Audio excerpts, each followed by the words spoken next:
Tuwing Kwaresma, bakit ba tayo nag-aayuno? Para lang ba sumunod sa tradisyon o mag-diet? Sa Ebanghelyo, tinatanong ang Panginoon, bakit hindi nag-aayuno ang iyong mga alagad? Ang sagot ni Jesus ay simple. Hindi kailangan magluksa ang mga panauhin habang kasama nila ang ikakasal. Ang pag-aayuno ay hindi pagpapagutom lamang. Ito ay paghahanda ng espasyo sa ating puso para sa Diyos. Kapag ka nag-aayuno ka, hindi mo lamang tinitiis ang gutom.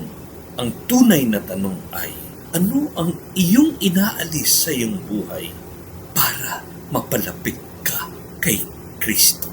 Alisin ang galit, alisin ang pagiging makasarili. Ang pag-ayuno ay paraan para sabihin, Panginoon, mas kailangan kita kaysa pagkain.